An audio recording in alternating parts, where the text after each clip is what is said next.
সাহস এবার যায় যে বেড়ে কুরাইশ কাফের দলে। নির্যাতনের নিভু প্রদীপ উঠল আবার জ্বলে।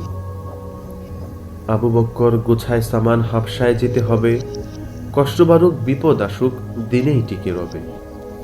আবার ফিরে নিজের বাড়ি আশ্রয় তার জোটে, করবেন ফেরি দিনের পথে শত বাধার জোটে। হুকুম আসে তায়েফ যেতে দিনের দাওয়াত নিয়ে, সওদা করো প্রভুর পথে প্রেমের শরাব পিয়ে। যায় যে নবী তায়েফ পানে পালক সুতেরে নিয়ে, প্রভুর পথে নেমন্ত্রণ যেন দিবেন পরাণ দিয়ে। নেয় না তারা সত্য বরে অপমান যে করে, উস্কানি দেয় পাড়ার ছেলেদের পেছন যেন ধরে। নিক্ষেপ করে পাথর তারা শেষ নবীরই দিকে, সূর্যের তাপ গেল উড়ে, আলোক হলো ফিকে। ঘ্রাণ নিল না গোলাপ মালার করল কুটি কুটি, ভণ্ড এরা করে ফেরি যোগায় রিজিক রুটি।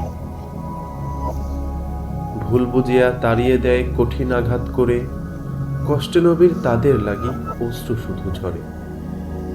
গায়ের লহু বেয়ে যায় যেন পাদুকায় ঢুকে পড়ে, শেষ নবীরে আড়াল করে জায়েদ নাহি সরে। পাহাড়ের মালাক নেমে এসে নবীর কাছে যান, পর্বত মাঝে পিষব তাদের আপনি যদি চান।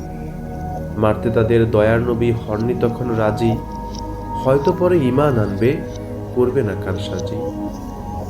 দুর্বল তিনি দোয়া করিলেন কাতর কণ্ঠ নিয়ে, সাহায্য তুমি করো গো প্রভু দয়ার পরশ দিয়ে। পথিমধ্যে বালক যে এক নবীরে এসে কয়, খ্রিস্টান আমি সত্যের পথে করি না কোনো ভয়। শেষ নবীরে চিনতে তাহার হয় না কোনো দেরি, শান্তির পথে ছুটতে রাজি করব এবার ফিরি। মালিক এবার শুধায় তাকে, ধর্ম তোমার ভালো, পাগল সে এক অন্ধকারের, পারলে প্রদীপ জ্বালো। ভয়হীন সে উত্তর দেয়, তোমরা সবাই মিছে, ভুবন মাঝে মহান সেজে পড়ুন তাহার পিছে। নবী এবার বিশ্রাম নেয় বিশাল মরুর খুঁজে, পবিত্রতার বর্ণ ছটায় চোখ যে আসে বুঝে। দেখে তারা নবীর এশান উৎপেতে তারা রয়, তিলাওয়াতের অমেয় ধারা স্রোতের মতো বয়। শুনে তারা কান পেতে যে প্রভুর মহান বাণী, অধরা এক শ্রেণী তাদের রূপ নাহি কেহ জানি।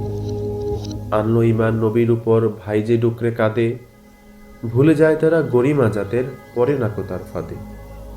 হোক না তাদের ভাই আজাজিল অহংকারী বটে, জিন জাতির এই ইমান আনা দিক বিদিক যায় রোটে। আসতে থাকে অধরা দল উহির বাণী শুনে, ইমান এনে জান্নাতেরই স্বপ্ন তারা বলে।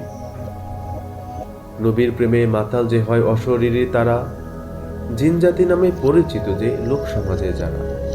মুতঈম বিন আদি এবার নবীকে নিয়ে আসে, আশ্রয় দিবে ঘোষণা দিয়ে থাকেন তাহার পাশে। নবোদ্যমে নবী এবার দাওয়াত দিবেন কাকে, গোত্রপতি বাছাই করেন বাদ নাহি তারা থাকে।